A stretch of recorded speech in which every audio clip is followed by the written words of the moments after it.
The moment I turned onto my street, I knew something was off.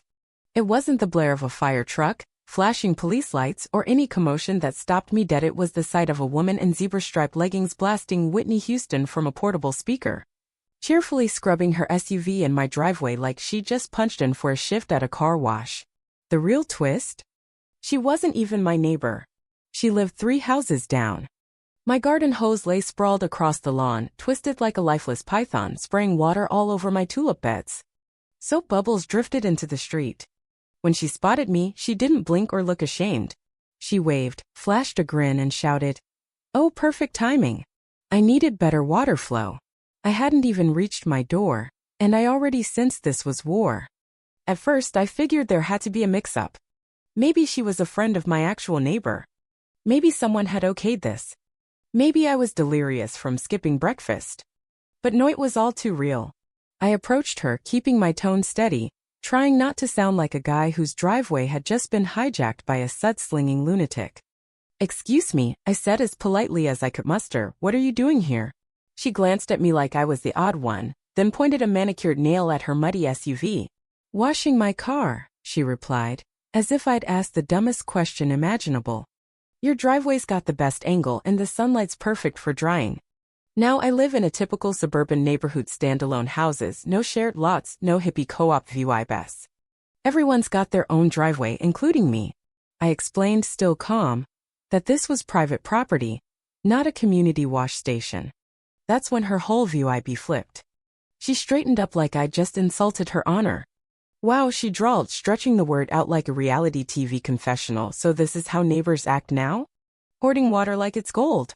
I stood there dumbfounded as Shay, grown adult, actually said, "Hoarding water, on my own property." I tried to process whether I'd stumbled into a hidden camera prank. Then she added, "It's just a driveway. You weren't even here." "What's the problem?" She turned back to her SUV, scrubbing the grill like I'd vanished. I stood frozen for a solid 10 seconds, blinking like I'd been whacked with a broom. Laugh? Yell? Chuck the hose into the shrubs? Instead, I took a deep breath and told her, less politely this time, that she needed to leave. I threw in words like trespassing and unauthorized. She scoffed and tossed out, "Call someone who gives a damn." Then she finished with a theatrical hose flick, leavoing muddy streaks across my concrete, strutted to her car, slammed the door, and peeled off, water trailing behind her like a swamp monster's retreat. I thought that'd be a bizarre tale for my buddies, maybe a quick note to the HOA for the record. I sent the email and moved on. But the next day she was back.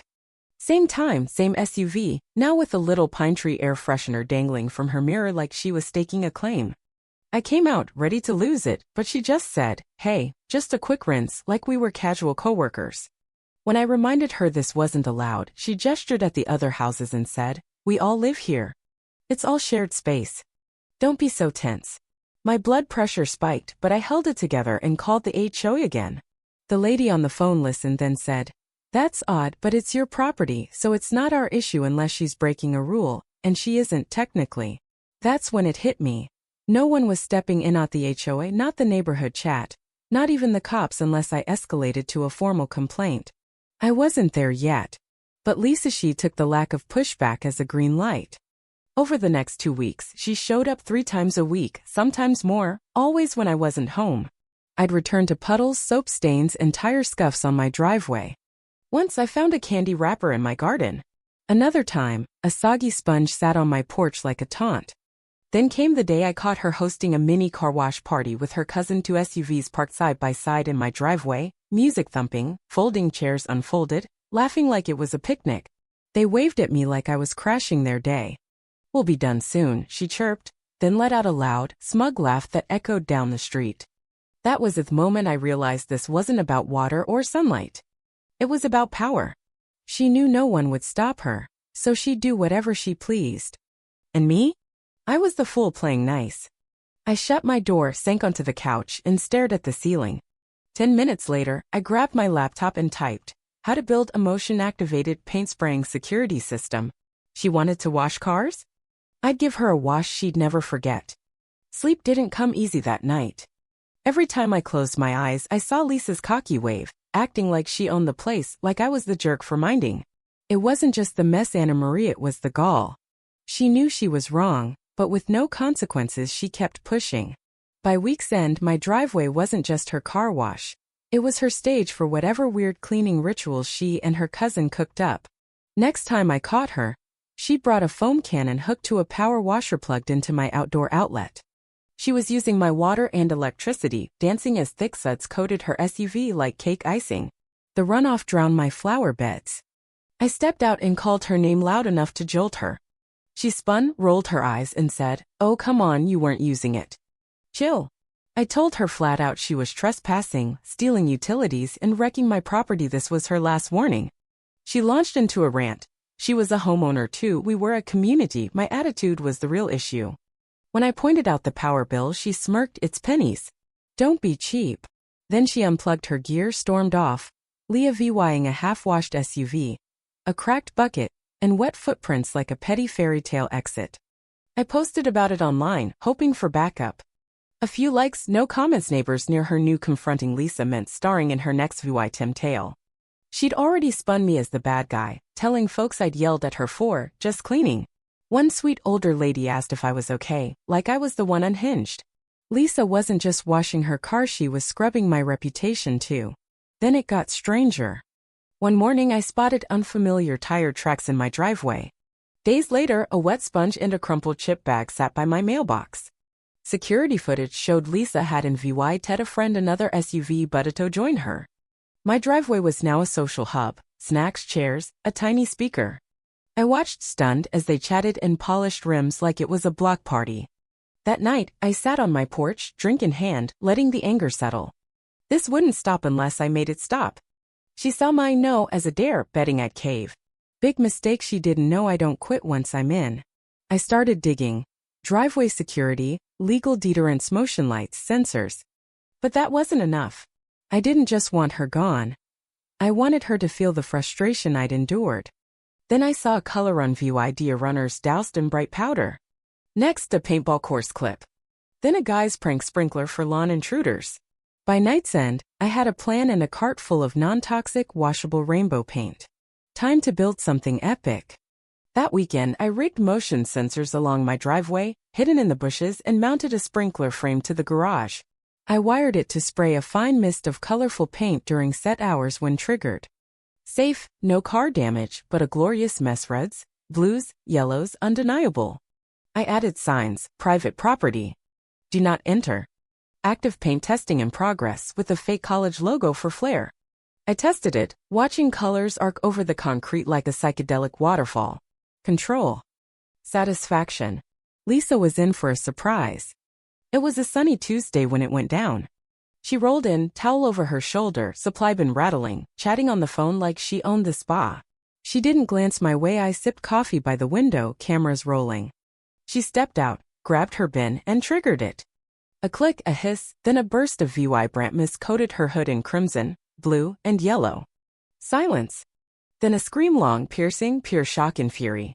She slipped on wet pavement as another wave hit, painting her shoulder. Her windshield looked like a toddler's art spree. She shrieked, "You maniac! What did you do to my car?" I stepped out, pointed to the signs, and said, "Private property. Paint testing. You were warned." She sputtered, "That's fake.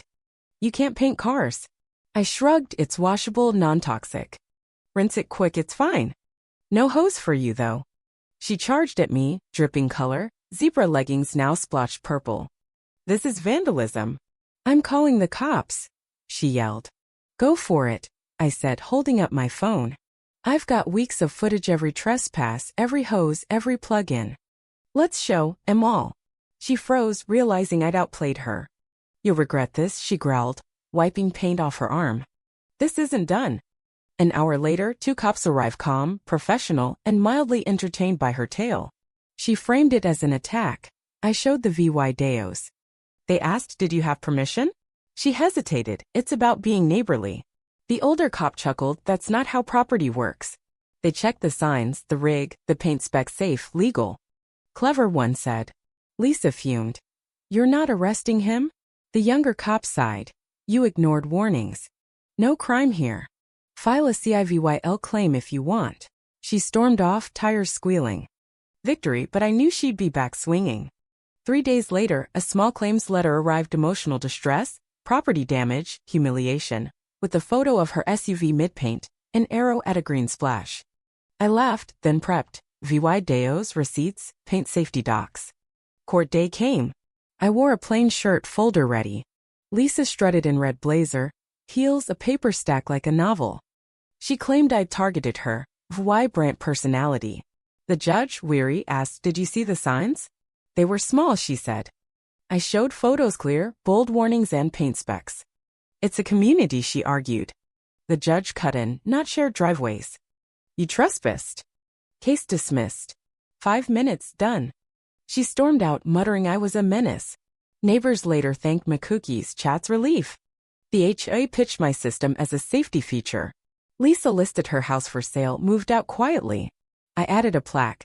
To Lisa, she wanted clean, got color. Peace returned, and the internet loved my driveway Avenger clip. A startup even licensed the idea. My driveway's just concrete again, but it's mine, and that's worth every paint drop.